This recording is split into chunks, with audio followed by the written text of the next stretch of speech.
everybody. Hey, good morning.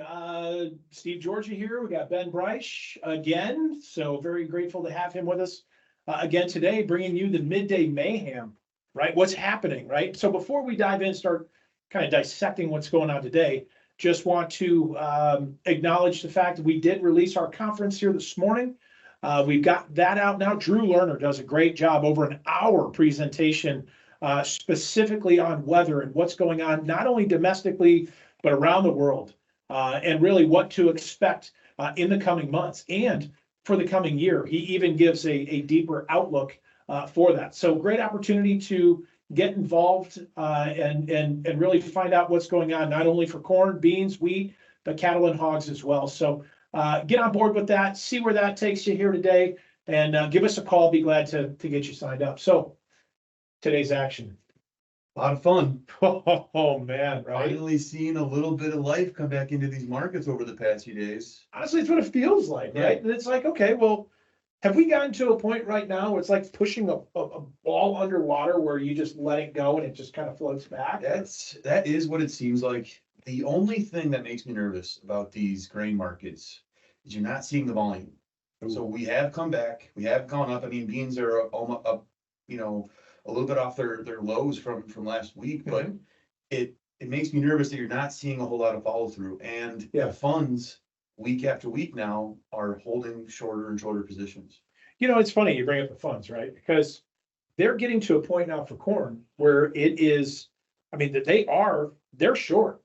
It's not like we're kind of short. No, they're short. They're pretty close to that max level. And so what is it going to be, right? And it's something that we have to always figure out is, what is it going to be that gives that fund an opportunity?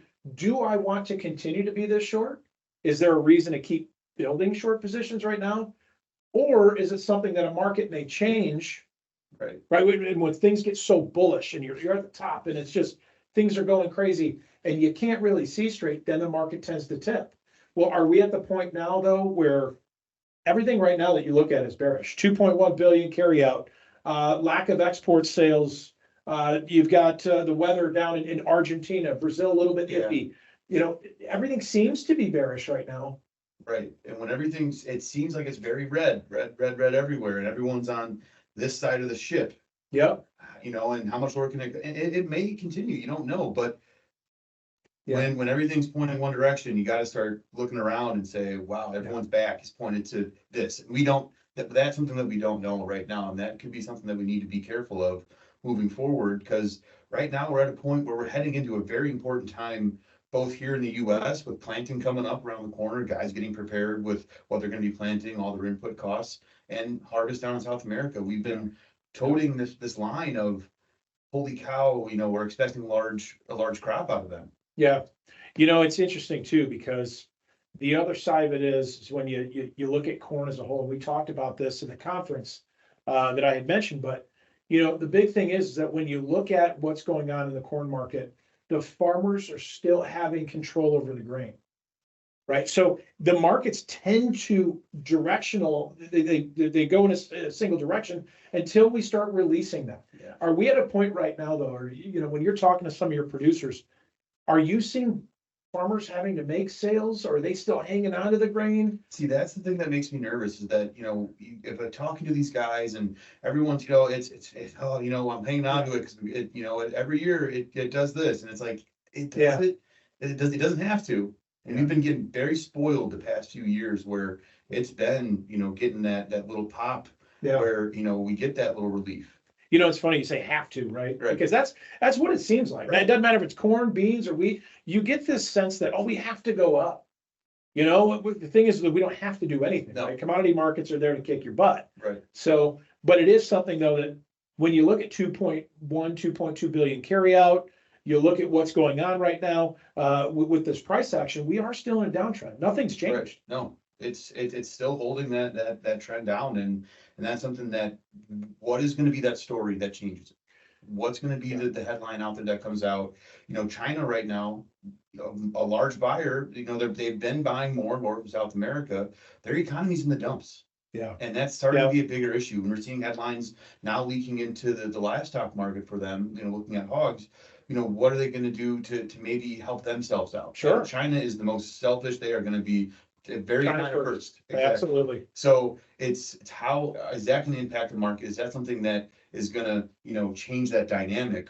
Is that what's gonna flip the ship? Yeah. That's the hard part that we need to figure out and be aware of and be careful of when you're so one-sided on a market, right? Are we seeing anything change in soybeans? Because now you've got the idea, right? And you're hearing those murmurs of weather problems starting to arise from Brazil, and starting to get to more of a drier bias. Not that it's dry, not that it's hot, Right. but we're starting to see a shift there. Has that, in your opinion, changed this mentality a little bit where we had to go sub $12? Right. Now we're hovering around this 12.30 level. Right. What are we doing? I think you really gotta look at the meal.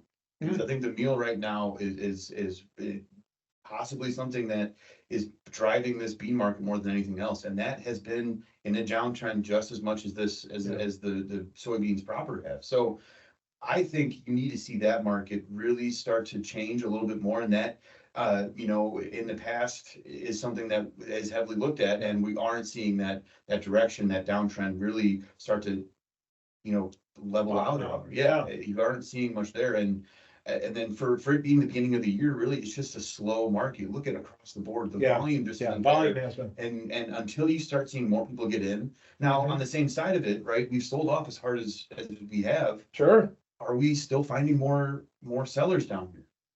Well, and that's what it seems like, is that we're getting enough news and it's kind of scaring out the funds are lightly short right Right. now. They continue to build this little Right. bit shorter position.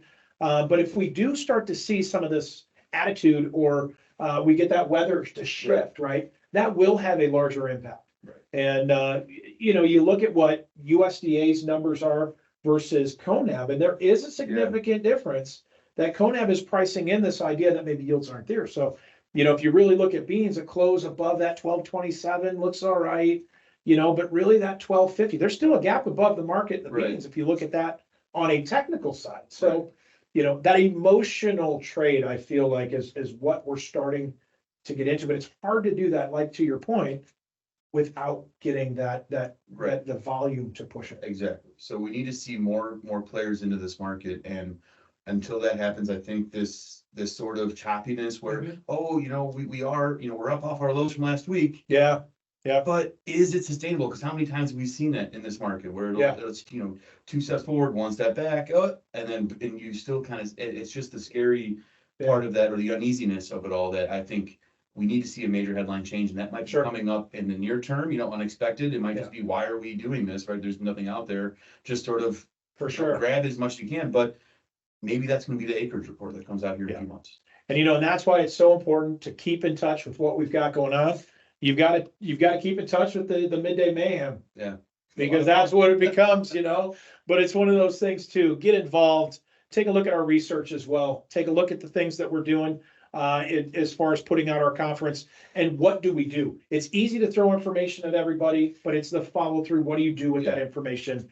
And that's what we break down in that conference. So yeah, absolutely. Take a look at it, guys. But I appreciate you guys. Have a great one. Midday Mayhem, Steve Georgie, Ben Bryce. We'll talk to you soon. Thanks.